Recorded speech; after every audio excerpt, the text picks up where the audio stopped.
What was that disgusting creature just now? Don't tell me my camera's malfunctioning. Was that flesh? Ugh, that's disgusting. Sky, are you crazy? How much pressure must she have been under to hurt herself so recklessly like that? Whatever. Cases like this are for the cops to handle.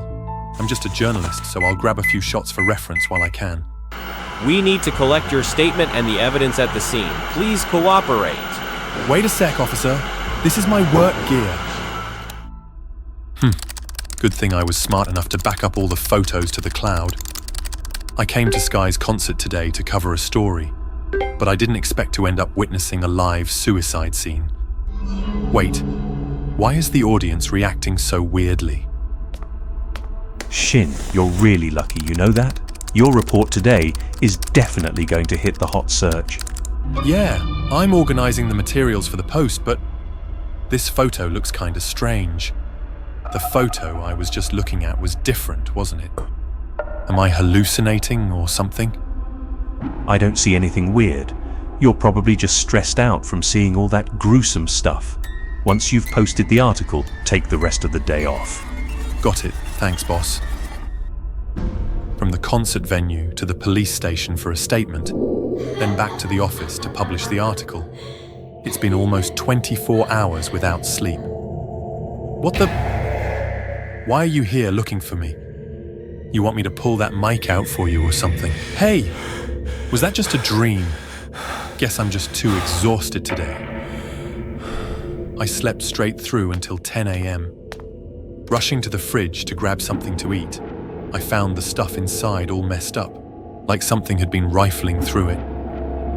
But I didn't have time to dwell on it. But along the way, I kept feeling strange stares boring into me.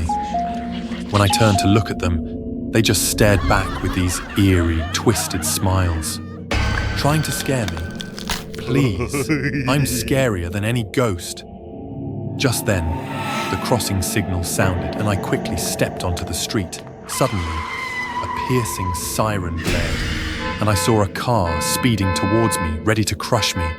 I jumped aside just in time, barely saving my life. Once I made it across, I realized I had just run a red light. But I swear I heard the signal go off. And that's when that creature appeared again. The strange hallucinations nearly killed me. I decided to take leave from work and see a doctor immediately. The results of your MRI and psychological test show some abnormalities. Look here, this is your amygdala, the part that regulates fear. But yours has calcified. It's possible you have a condition called Urbach-Wiethe syndrome, which makes you unable to feel fear. It's caused by a lack of dopamine in your brain, but all your other emotions seem normal. Not feeling fear, but what does fear even feel like? Shin, I just got word that everyone who attended Sky's concert is showing signs of depression. Over 10 suicides have already happened. You'd better stay in the hospital for now. Yes, thanks boss. I'll be careful. My journalist instincts, recent experiences, and the disturbances at home confirm it. That monster is nearby. All I need to do is set up some surveillance cameras and quietly wait for the results. Another peaceful night passed without any strange dreams. I checked the fridge, and once again something had been there and eaten all the raw food. My job now was to review the camera footage and wait for my enemy to reveal itself. Everything seemed normal until 1:40 a.m. I saw a small creature crawl out of my ear. This creature was parasitizing my brain, so it's the one causing my hallucinations? Suddenly, a crimson hand appeared from behind, pulling my mouth into a grotesque smile. It was that monster. It was trying to fight back, but my heartbeat slowed and my mind was sharper than ever. The monster was so desperate to resist that it couldn't even create a complete illusion. I easily broke through it. It's time to deal with that monster. I'm thrilled. You monster! If you're smart, crawl out now, or we'll both die together. Suddenly, a sharp pain struck my head. Looks like the monster is afraid now. I can feel it crawling out of my head. The monster in front of me grew quickly, fueled by a terrible rage. You foolish human. Do you really think you can escape? Why not? With the home camera still recording, I'm about to go full badass and take this monster down. Tomorrow's news will be lit. A needle pierced the monster's heart, but my brain throbbed in pain as if something had stabbed through it as well. We are one now. If I die, you won't survive either. Currently, his biological responses and brain activity are still like that of a normal person. The creature's smile can't consume the dopamine in his amygdala and can't kill Shin to find a new host. Now it has consumed and replaced his brainstem.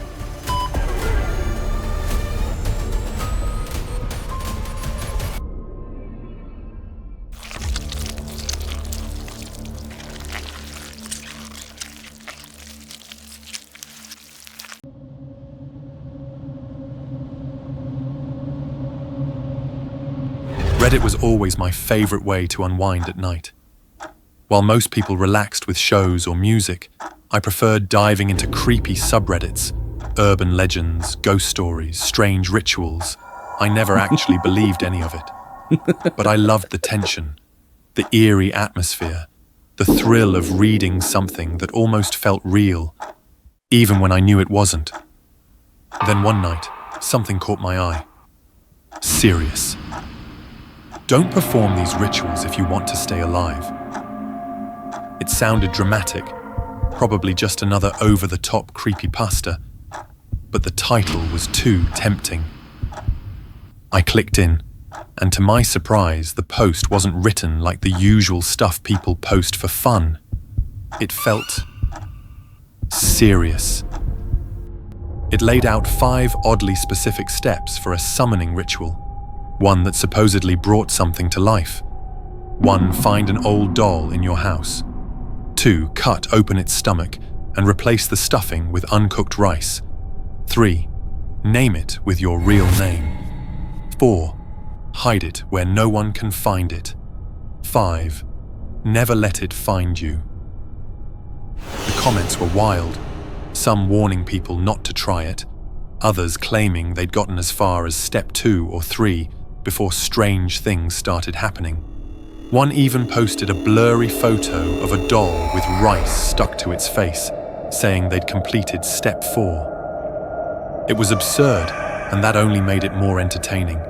If they could try it, why not me? Worst case, nothing happened and I got a story out of it. Best case, I'd go viral. So I set up my camera and hit record. I began with step 1.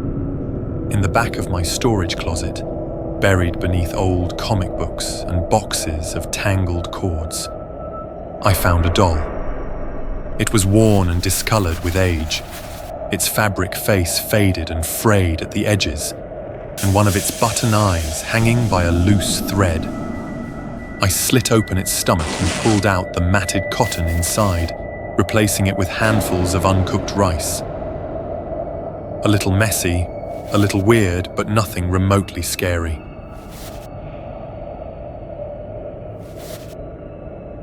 I posted a short clip of it, and just as I'd hoped, the responses started pouring in. Some warned me to stop, saying I didn't know what I was messing with. Others egged me on, excited to see how far I would go. The attention was addictive. I smiled, typed a reply, and moved on to step 3. I named it Tom, just like my own name. That night, I laughed at myself as I tucked the doll into a drawer and climbed into bed.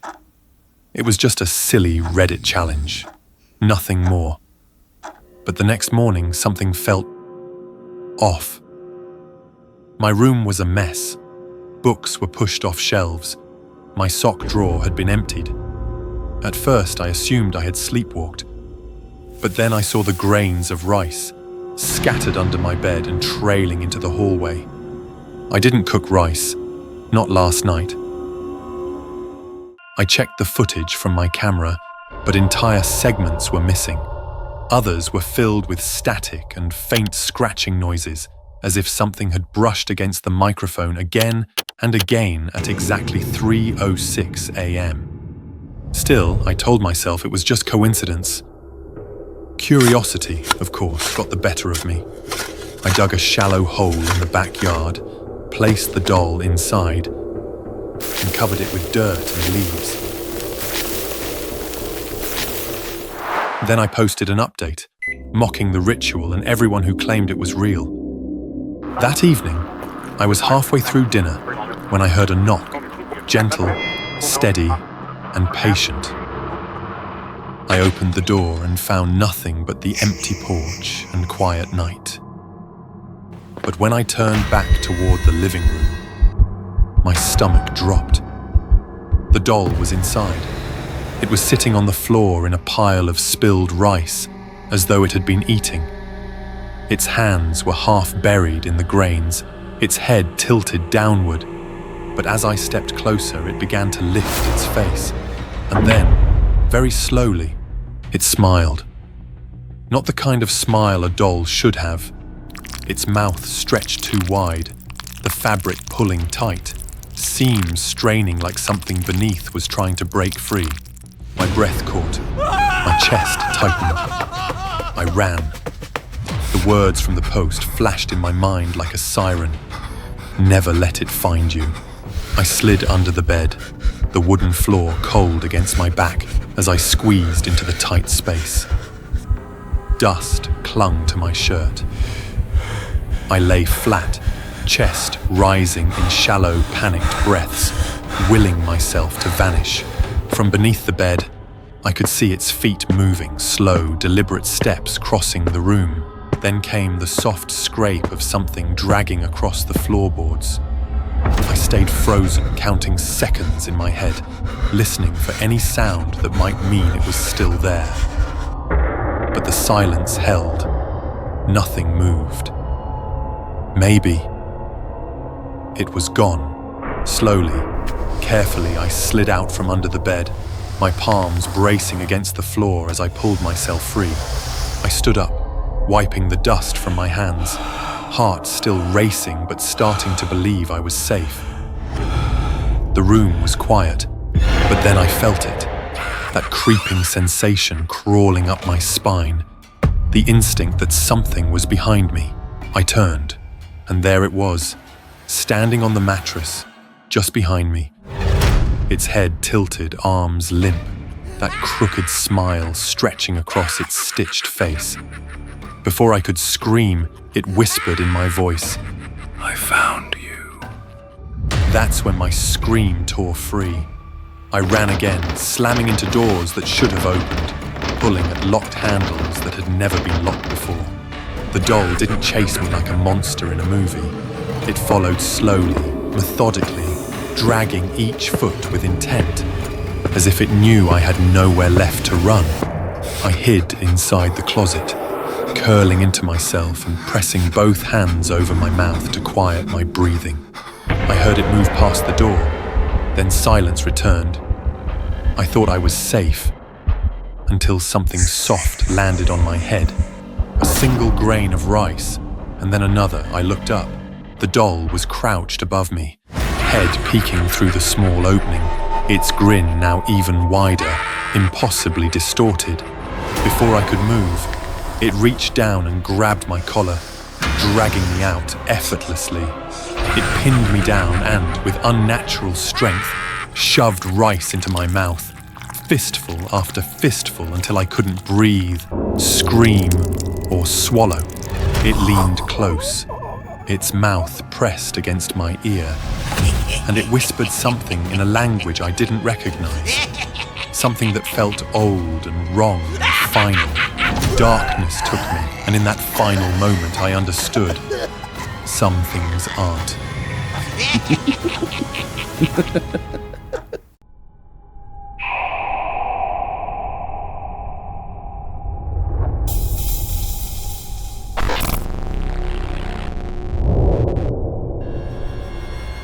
I used to be adored.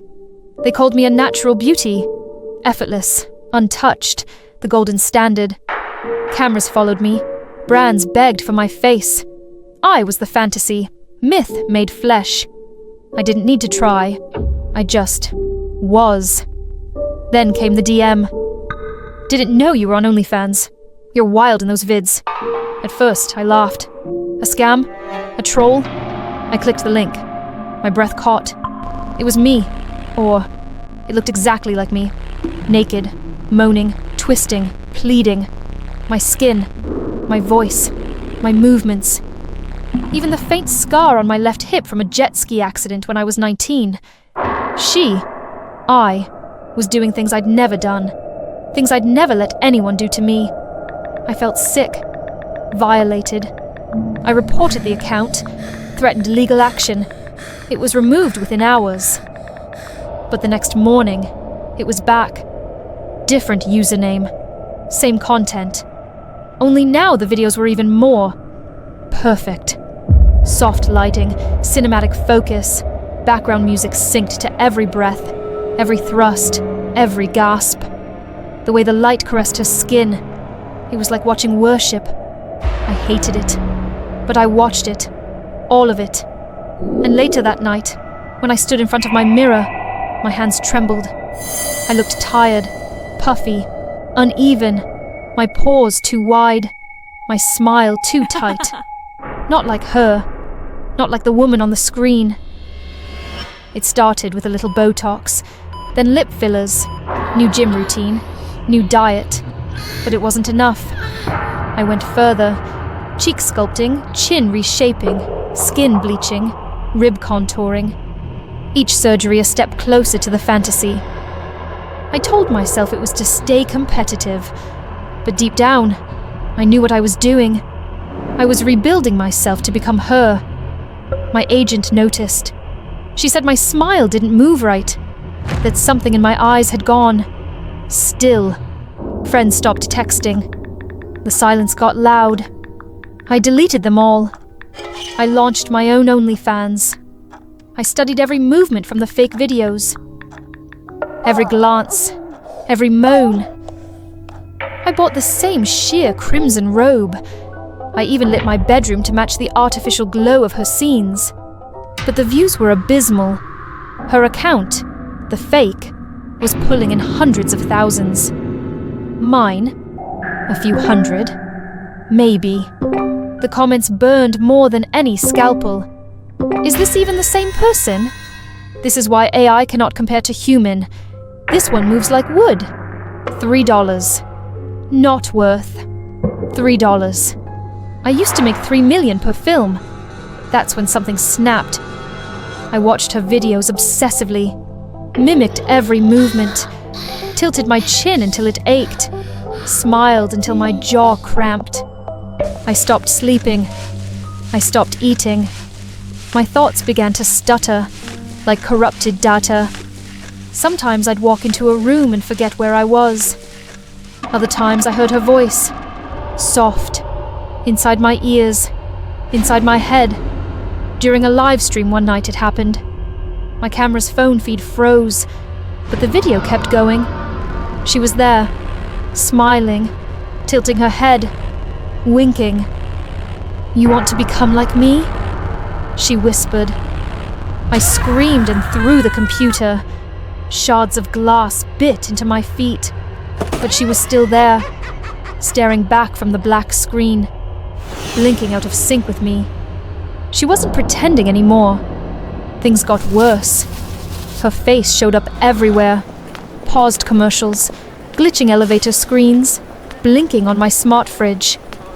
People on the street would glance at me, then frown. One guy walked past me and muttered, "She's damn hot." But that wasn't me. I hired a hacker to trace the origin of the videos. When he returned, his face had lost all color. These files, they weren't uploaded. They originated from inside the server. No creation date, no owner. They just exist. He looked at me like I was insane. Then his expression changed. Condescending, amused. That's it? You dragged me all the way here just to show me your But tell me, did you use CGI or something? Because in real life, you're nowhere near as hot as in those videos. Something in me snapped. A fire surged behind my ribs. Rage, shame, and something worse. I wanted to prove him wrong, to prove I was better than the fake. Without thinking, I stood up, took off my coat and let it fall to the floor. Lace clung to my skin like second flesh. "Does that look fake to you?" I asked, voice low, shaky but defiant. He laughed, a short barking sound, disgusted. Seriously, that's your move? She's smoother. She doesn't try so hard. His eyes skimmed over me like I wasn't even real. At least the fake knows how to sell it. I slapped him, hard. He wiped the corner of his mouth, spat at my feet, and hissed through clenched teeth. Oh, try harder! Then he left, and I was alone with the screen again. One night, while I was practicing in front of the mirror, mimicking her expressions, her poses, trying to become her, she stepped out. Not a hallucination, not a dream. She walked out of the screen, barefoot, silent, smiling. She moved with a calm, uncanny grace, and stood before me like a reflection made flesh. She didn't attack. She didn't speak right away. She just looked at me, with a kind of pity, a knowing. Then she whispered, "You've been doing it wrong. Let me help." Her fingers touched my shoulders, adjusted my spine. She repositioned my hips, lifted my chin with one finger. Every movement was delicate, almost loving. She showed me how to breathe, slow, silky, seductive. How to smile like a secret sin. How to move like temptation made real. And for the first time, I didn't feel shame. I didn't feel fear. I felt seen. I felt right.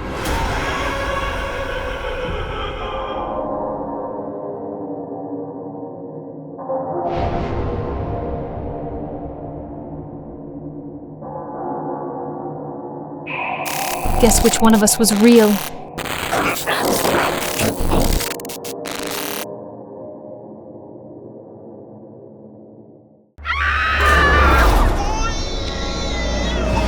They say a musician leaves behind their songs.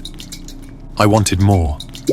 I was 30, a songwriter with calloused fingers, champagne in my veins, and a belief, no, a conviction, that my DNA deserved immortality. The world needed more of me. Perfect versions, dozens, hundreds.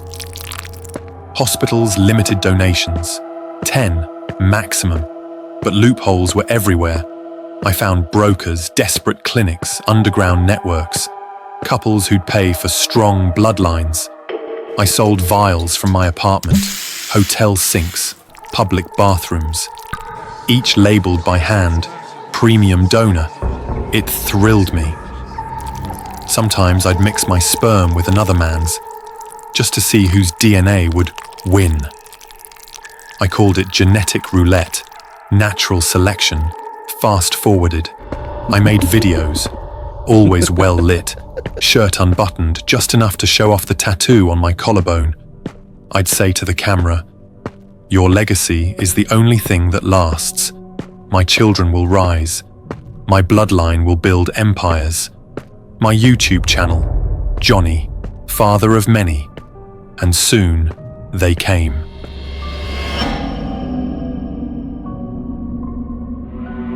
At first, just a trickle. Nervous young adults knocking on my inbox. DNA kits pointed them here. "I found you," one said. "You gave me life." Another sobbed. A girl said we shared the same laugh. I cried with her, felt godlike. But then the second wave arrived. They didn't smile, they stared, glassy-eyed, cold. One man brought a photograph. His child slumped in a wheelchair, with an exposed spinal column spiraling outside the skin like a grotesque tail. The boy's eyes were on either side of his head. This is your grandson. He whispered. A woman played a video, a creature writhing on the floor, limbs twitching in opposite directions, mouth in the center of her neck. It opened and said, "Daddy?" Then came Emma and Eli, a beautiful couple, pale, gaunt, hands clasped tight. They sat on my porch and said, We had 7. I smiled, until they added, We're siblings. My stomach dropped. They showed me photos of their children, bloated heads, hairless bodies. One fused to his twin at the abdomen. One had no eyes, just hollows that blinked.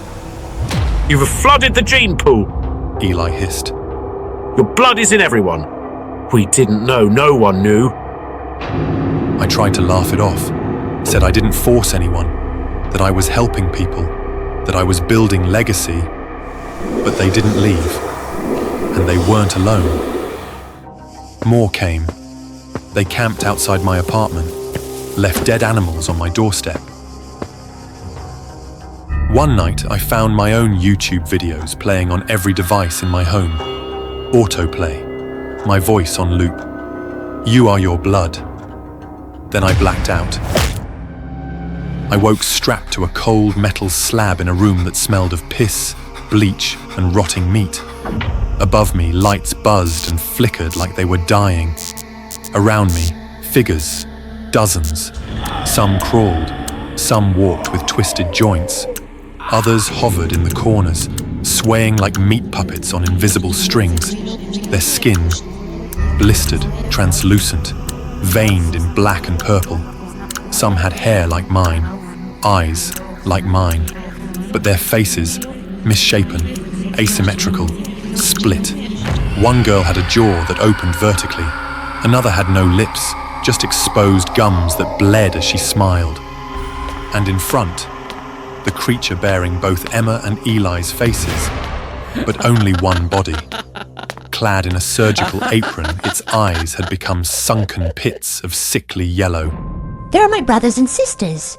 They did not survive. I screamed as they sliced open my skin without hesitation. The pain wasn't sharp. It was wet, like my body was splitting open like fruit. You gave us life. Now, we give it back. They grafted a third eye into my forehead. They sewed an arm, small, malformed, into my chest. It twitched like it had its own heartbeat. They stitched something alive into my spine. I felt it wriggle. It laughed. It's your grandson. He'll keep you company. They didn't kill me. They kept me. In a concrete room lined with mirrored walls, I was strapped to a chair, wires embedded in my scalp. My old videos played constantly. Your children will find you. Your DNA is your kingdom. I watched them now, horrified, as the reflections stared back. Not just me, but versions of me. Glitched, mutated, arms twitching, face sagging. The third eye blinked out of sync. The parasite in my back pulsed like a second heart. Every day, a new one arrives. They kneel before me like I'm a god, but their prayers are curses. Their hymns are sobs. They cry from mouths that never should have existed. I don't sleep. I can't. Sometimes the arm on my chest strokes my face. Sometimes the third eye shows me visions of creatures howling in hospital cribs. They call me Origin. I call myself a mistake. The worst part? I still recognize myself in them. In their pain, in their fury, in the way they stare at me not like a father, but a failed blueprint.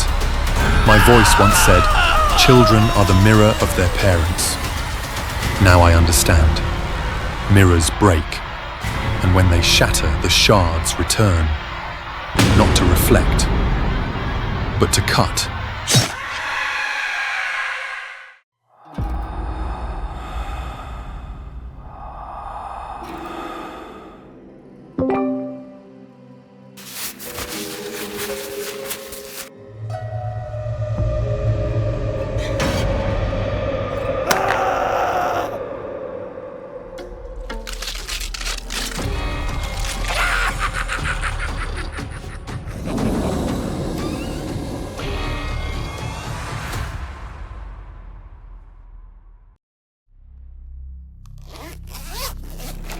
This is the third suicide in just 2 weeks. The whole town feels really heavy and scared right now. I'm Thomas, the psychologist sent to assist with the investigation. Please accept my sincere condolences. My son was fine, I swear it. That stupid game is to blame. Thomas, the victim was playing Shin Sonic right before they died. No drugs were discovered at the scene. I want to sue the game company. Please try to calm down, ma'am. We will definitely investigate thoroughly and give you and the families of the other victims a satisfactory answer. None of the victims had a history of depression, and they weren't connected in any way. The only thing they had in common was this Sonic game. I don't believe in stuff like curses. I've done some preliminary research on this game, and look at this. The purple and yellow color palette keeps players feeling trapped, and the sound effects that go above 85 Hz increase feelings of anxiety and fear. This game is using imagery and sound that's way too intense for a horror game. Yeah, especially that VHS tape. The scream is so real, it's creepy. Can you help me put together a more detailed report? Sure. I'll download the game and give it a try. I went home and started downloading the game. Creating an account was easy. I started playing at 10 p.m. I tried to finish the game as fast as possible. I was determined to uncover the mystery behind it. But things weren't as simple as I thought. Once I started playing, the game kept pushing me to complete tasks at all hours of the day. I haven't been able to sleep properly for 2 days, and tonight was no exception. It's 3:02 a.m., and because I was 2 minutes late for a task, the game gave me a jump scare as punishment. That creepy VHS clip woke me right up. It's a way to manipulate players into always being ready for the next task. The third night, I was so stressed and tired that I couldn't sleep. My subconscious was constantly reminding me of the game tasks. I knew it was a bad sign. And then, the game task appeared. As I waited for it to load, I quickly noted the time. The timing of these tasks is so weird. There's no pattern. It's like the game's sole purpose is to keep players awake and punish them for not following the rules. Suddenly, Sonic's terrifying scream came from my neighbor's house, followed by a weak cry for help. I ran over there right away. I burst into my neighbor's house, and the sight in front of me was horrifying. My neighbor, usually a healthy guy, looked like he was having a heart attack, and next to him was his phone, playing Sonic's scream. I rushed over, laid him down, and turned off the sound. The room was quiet, and I could feel my heart rate and my neighbors slowing down. I called an ambulance. While I was waiting, a thought hit me. My neighbor's cry and Sonic's scream kept echoing in my head, and they sounded strangely similar. Could Sonic's scream be a death sound, or was it a cry for help? A cry for help from Ethan. Just then, the paramedics arrived and took my neighbor away. I wasn't needed there anymore. Willis, I've found a crucial clue. Can you check if there's anyone named Ethan at Company X? Sure enough, my guess was right. After getting Ethan's file, Willis and I went straight to Company X. Ethan lives alone in this town. He's a game programmer and lives at Company X. No one has seen him leave the company for 6 months. Or maybe he couldn't leave. We finally arrived at Company X. Hopefully, we won't leave empty-handed.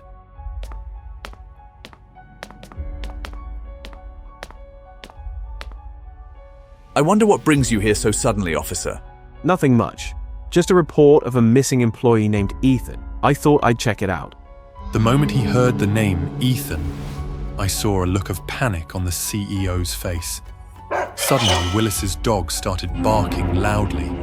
It was barking at a life-sized animatronic. The barking was unusual. I had a feeling he'd found something. I'm sorry, officer, but we don't allow pets inside. Sorry, I'll take him outside.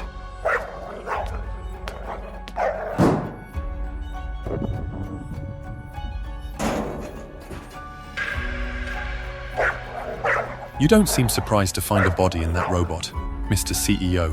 I don't know anything about it. Mr. X, you're a suspect in Ethan's death. Come with us to the station. At 8 a.m. this morning, the CEO of the famous game company known for the Shin Sonic game was arrested on charges of manslaughter and concealing a body. Ethan, an employee who was the main developer of the Sonic character, was forced to work 16 hours a day for 3 months straight. Eventually, he suffered a heart attack and collapsed at his desk. But the company's crimes don't end there. The company used Ethan's dying image and his desperate cries as the source material for the Sonic character to make the game more realistic. Ethan's body was hidden inside an animatronic displayed in the company's main lobby. The toxic content, images and sounds in the game are a major factor contributing to the psychological decline of players and have been linked to recent mysterious suicides. I urge viewers to avoid watching, storing, or sharing these harmful videos in any form.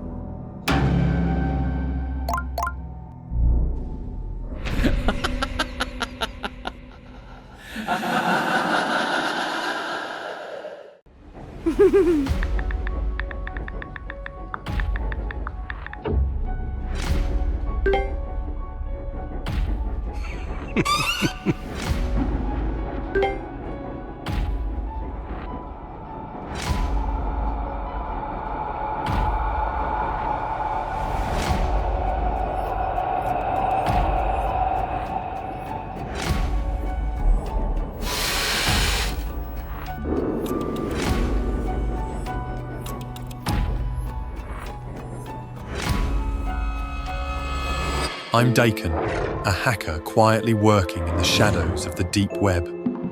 My job is pretty straightforward. Break in, collect sensitive information about women I happen to see on trains, in supermarkets or on the streets, and sell it. That night, while I was uploading a few screenshots of stolen messages onto my deep web account, a customer placed an order. Their request was simple. Spy on the messages of any female student on the subway. I frowned. A strange request, but nothing too difficult for me. Putting on a pair of contact lenses with a hidden camera and a wide-brimmed hat to conceal my face, I stepped out of my apartment and got to work. At 4 p.m., I was on the subway. It wasn't rush hour yet, so the train wasn't too crowded. I quickly scanned the passengers. A short-haired schoolgirl sitting alone caught my eye. She was leaning against the door, her fingers flying across her phone screen. She was the perfect target for today. I pretended to be just another passenger and casually moved closer to her without raising any suspicion. She glanced at me briefly before going back to her texting. Feeling confident, I silently hoped I'd find something interesting to dig up today. It seemed like she was texting a boyfriend named Naga. At first, the messages were pretty ordinary, just small talk and some random complaints. But then the tone began to shift. The words started to change. I began to feel intrigued, waiting for something shady to show up. Strange words appeared. Handle, bury, grind, and finally the head. I held my breath, unable to look away. I was reading the messages of a killer. The next message shocked me to my core. It was a photo of the victim. For a moment, I was frozen in disbelief. Then it hit me. I knew the victim all too well. Months ago, a Telegram account named You hired me to gather every detail about this man. From the way she spoke, I could tell my client was a young woman, while the target was a married man. And now, he was dead. Had I indirectly sent him to his death? Lost in thought, I suddenly jolted back to reality when I noticed the girl had turned around, her eyes locked onto mine. Stop snooping. she said, her voice calm but chilling. I cowardly avoided her gaze, pretending I didn't know anything. I tried to act normal, but then her phone chimed with a new message. My curiosity got the better of me, and I stole another glance. The message was from her boyfriend. My heart nearly stopped. I realized I'd crossed a line, and now I was in the sights of two killers. The girl turned to me again, this time flashing a twisted, eerie smile. Yes.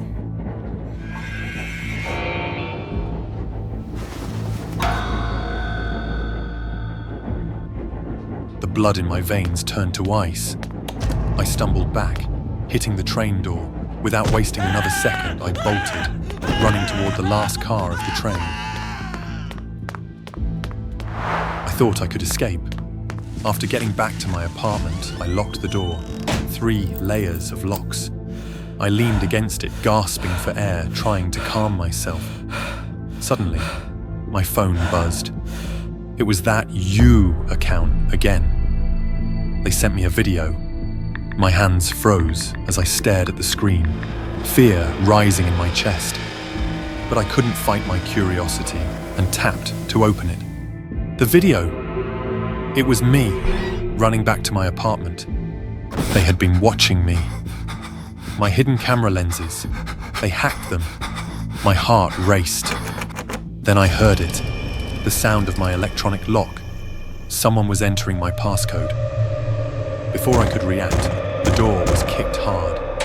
The locks I thought would protect me started to give way. Panicking, I ran toward the window, but just as I reached it, the glass shattered. Shards flew across the room. She walked in.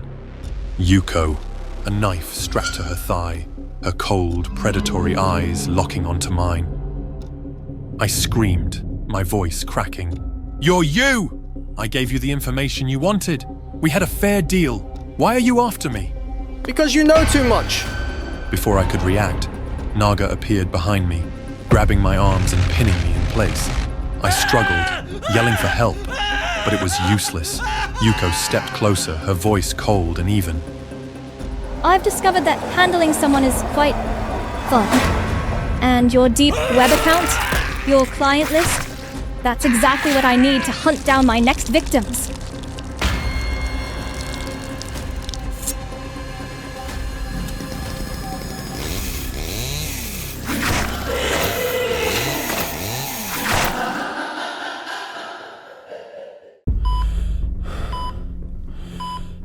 Madame, his body is reaching its limit. If you wish to maintain your youth, we'll need other options.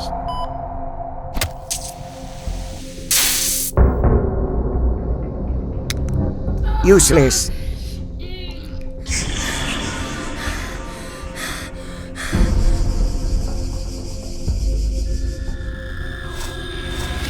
I never thought I would sell my soul for money. But when you're drowning in debt, morality becomes a luxury. A few months ago, I was just another struggling actor barely scraping by in a city that chews people up and spits them out. I was months behind on rent. Creditors hounded me and my stomach was almost always empty. I spent my nights rehearsing monologues I never got to perform, hoping for a breakthrough that never came. Then she came, Madame Jennifer, a star of the past, still dazzling, still powerful. I met her during a casting call. I didn't even get the role, but she had other plans for me. She invited me to dinner, proposed something outrageous. "Be mine," she whispered over a glass of wine, her fingers cold against my wrist. "I'll give you everything." I thought she was joking, but when she laid out the terms, weekly dates on Mondays, complete financial security, and a life of luxury, I said yes. Who wouldn't? It felt like fate, like my suffering had finally been rewarded. At first, it was perfect. She paid off my debts, dressed me in designer suits, took me to the most exclusive restaurants.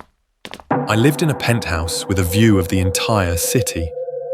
It was intoxicating. Every Monday, I accompanied her to extravagant venues, art galleries, five-star hotels, opera houses. She always had a way of making me feel important, her arm linked with mine as if I were her equal. I ignored the whispers from the other guests, the lingering glances of curiosity and envy.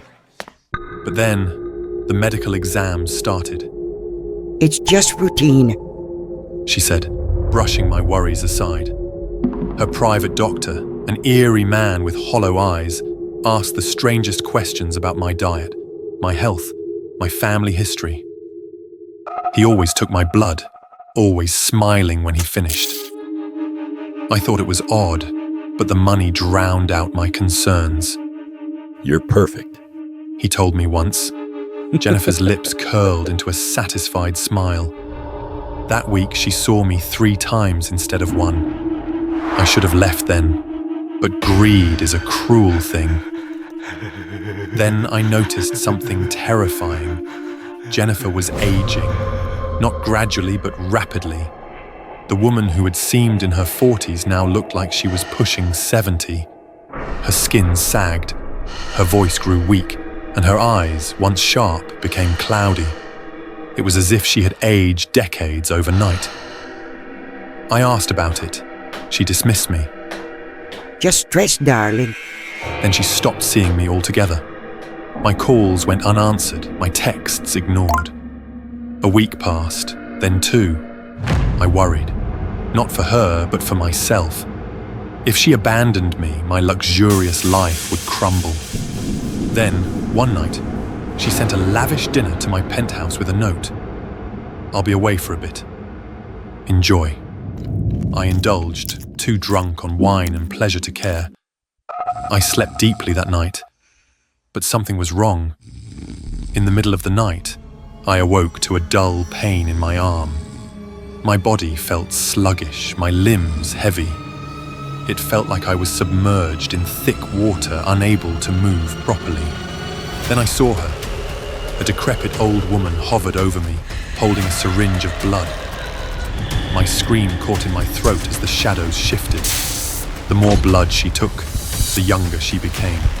Her wrinkles smoothed, her hunched form straightened.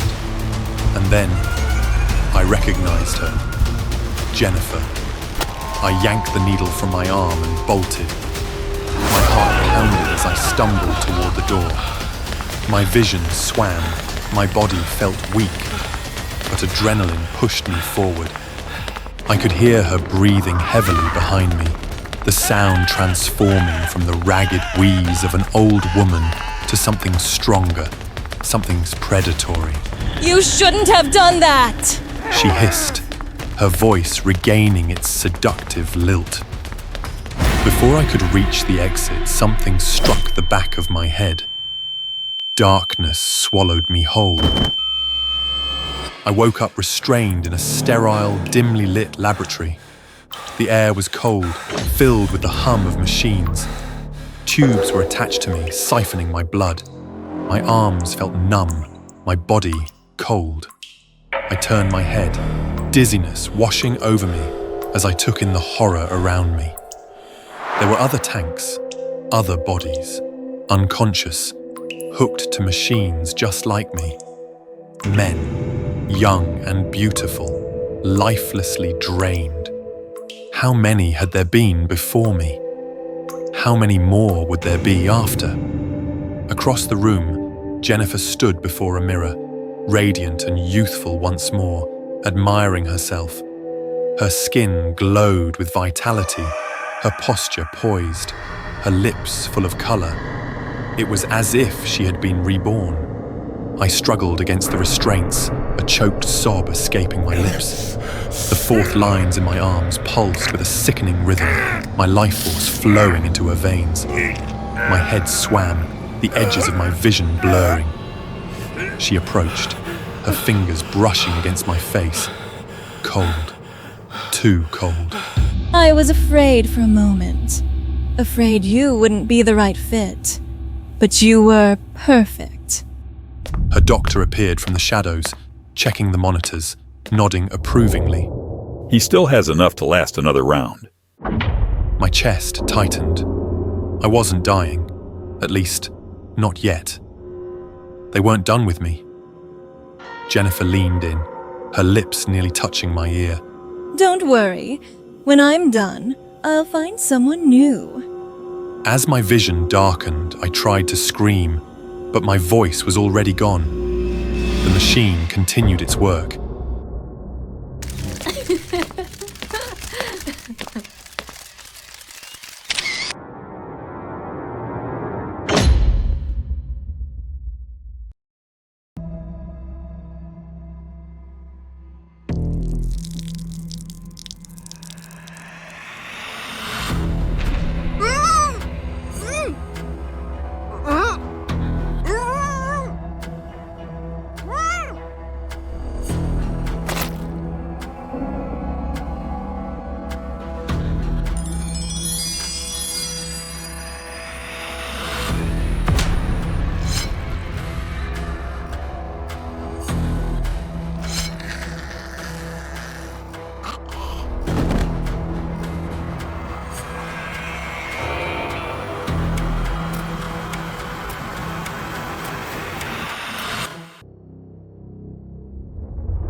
What's going on? Feels like I just woke up from a long dream. Where did this red mark come from? Can't wipe it off. Oh well, no big deal. Good thing I'm handsome. This scar actually looks kinda cool. I'm Jacob, a free knight.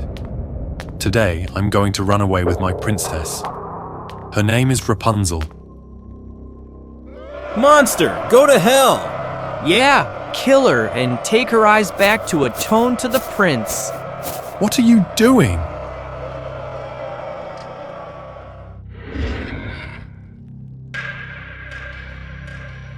She's Rapunzel.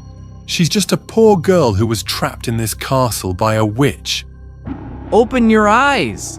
All we see here is a monster that just killed someone. Gothel is dead. Rapunzel. My Rapunzel.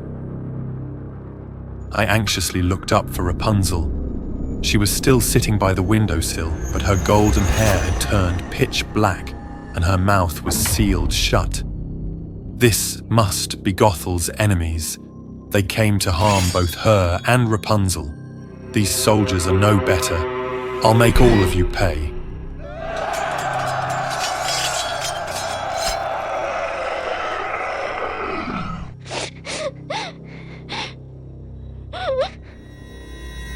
Rapunzel, where am I? My body feels like something terrible has happened, but my mind is completely blank.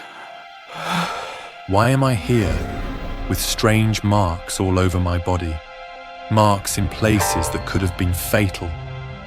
Could it be Gothel found out about me and Rapunzel and did something to separate us? I have to find Rapunzel right away.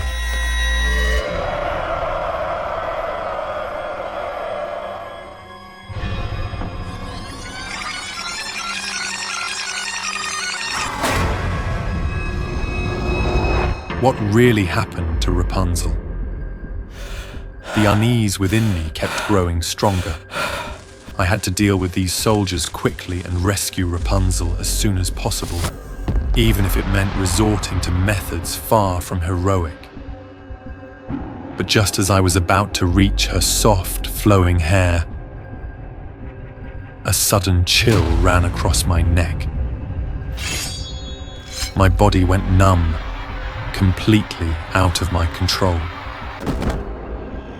I had failed. I couldn't save Rapunzel. Once again, I made her cry because of me. I refused to close my eyes, but darkness consumed my mind, swallowing me whole. Even if you blind him, Mother, you can't tear our love apart. When I could see light again, I found myself inside Rapunzel's tower. Tonight he'll come for me and take me away from here. That filthy mouth of yours never says anything good. Just singing and flirting to seduce men. I'll seal it shut. Wait, this is all a misunderstanding. Why is this happening? It's like I'm nothing but a ghost, invisible to the both of them.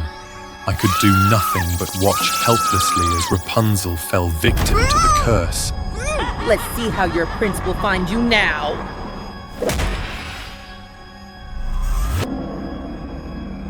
She's the one who blinded the prince. That monster in the tower can't be any better. Burn it down. I wanted to run to Rapunzel, to take her away. But before I could reach her, the scene before me shifted again. I found myself standing before the castle again, facing the soldiers once more. It hit me. I was nothing more than a bystander, helplessly witnessing Rapunzel's painful memories play out. It was Rapunzel all along, using her hair's magic to save me repeatedly, while I was trapped in a memoryless loop, dying a bitter death each time. And each time, only she carried the full weight of our memories, forced to watch me die before her eyes, only to bring me back with her magic once more. My lie made Gothel mistake me for the prince. In her rage, she blinded the real prince, sparking the kingdom's vengeance. And Rapunzel, innocent and undeserving, was caught in the chaos. Rapunzel, don't hurt yourself. This time, I swear, I will save her and break this endless loop. The enemy before me was suddenly struck down, impaled by something sharp. It was a strand of hair. I stared in shock as the strand of hair moved toward me, but it only brushed against my cheek, as if gently caressing me. Don't be afraid, it's me. I've discovered I can control my hair. This time, let me fight alongside you.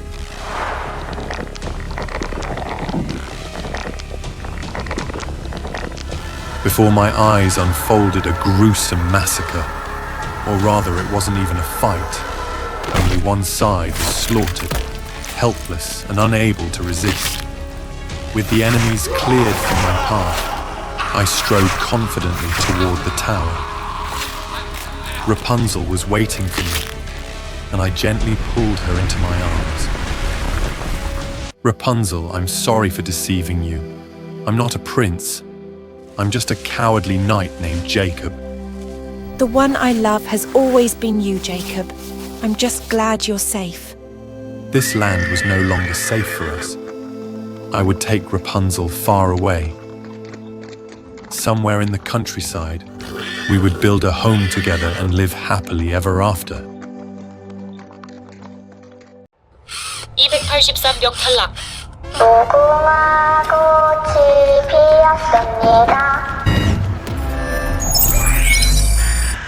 192명 탈락. 385명 탈락. I stumbled, my legs barely supporting me after surviving the latest round of the Squid Game. Player 132, that's who I was now. 77, my closest companion in this nightmare, laughed with a mix of relief and exhaustion. We made it, 132! For a fleeting moment, his grin was contagious. Anyway, I'm Hansu, he said, offering me a bottle of water. I came here to save my company. It's been going through some tough times. I hesitated, but his open expression prompted me to reply. I'm Inho, I said quietly, the words dragging like weights. Hansu's eyes softened. What brought you here? I hesitated, my throat tight. My wife, she has liver cancer, end stage. The light in his eyes dimmed. I'm sorry, he said softly. I gave part of my liver to my younger brother years ago. Now I can't do the same for her, and I don't have time to clear my name. His brows furrowed. Clear your name? I sighed, the words tumbling out. I used to be a cop, a good one, but someone framed me for bribery. I lost my job, my reputation, everything. This game is my last chance to save her. Hansu placed a reassuring hand on my shoulder. We'll get through this together, Inho. Players, welcome to the 4th game. The game you're playing today is Mingle. All players must step onto the central platform. The platform will spin while music plays. When it stops, a number will be called out. You will have 30 seconds to form a group of that exact number. Anyone left out or in the wrong number will be eliminated. 5, 4, 3, 2, 1. Hansu gripped my arm tightly. We're in this together, right? I nodded. The platform began to spin, music blaring as we clung to the railings for balance. When the music abruptly stopped, the overseer's voice boomed. Form groups of 4. I reached for Hansu instinctively. 2 others quickly joined us, and a wave of relief washed over me as I glanced at the chaos unfolding. Those left ungrouped screamed in terror as masked guards dragged them away. The game repeated. Each round, the number called out changed. 5, 6. Hansu and I stuck together, forming alliances as necessary. Then came the final round. Form groups of 2. We sprinted toward the door right in front of us. It felt like salvation was only a few steps away. But as we neared the door, another player shoved past us, diving into the spot. "Wait!" I yelled, panic surging through me. Hansu froze, his face twisted with guilt. I'm so sorry, Inho. Before I could react, he shoved me backward. My years as a cop kicked in as I lunged forward, grabbing his arm in a vice-like grip. Let go! He shouted, his voice laced with fear. No! The timer ticked down, 10 seconds.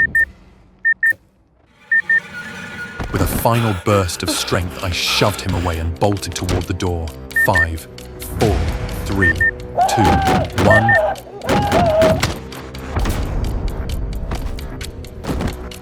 Hansu had been my ally, my friend. But in the end, survival outweighed everything else. The remaining games passed in a blur. Hopscotch. I overcame them with ease. The final game, the Squid Game, didn't pose a challenge for me either. By the time it was over, I wasn't the same person. Every step, every choice was calculated, cold. I won. The prize, 45.6 billion won. But when I returned home, triumph was hollow. My wife was gone. On the table lay a letter, her trembling handwriting scrawled across the page. I couldn't wait any longer, Inho, but I want you to know our baby would have been beautiful. Beside the note was an ultrasound image. I crumpled to the floor, the weight of it all crushing me. Seeking closure, I returned to my old precinct. That's when I learned the truth. Kang Jun, my former partner, had framed me for bribery. He wanted the promotion, and I was the perfect scapegoat. Rage boiled inside me as I tracked him down, knife in hand.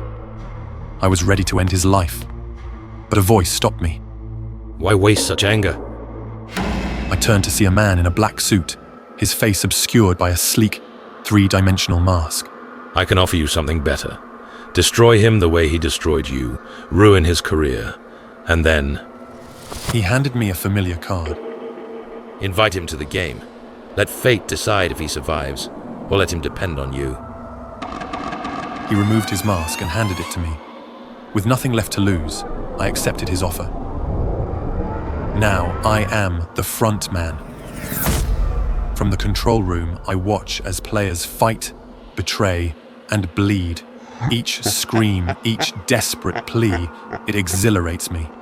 When Kang Jun finally stepped into the arena, his pale face stripped of its arrogance, I felt nothing but satisfaction. He didn't last long. As Oh Il-nam, the mastermind of the Squid Game, watched from the shadows, he chuckled. An interesting game, wouldn't you agree? I didn't reply.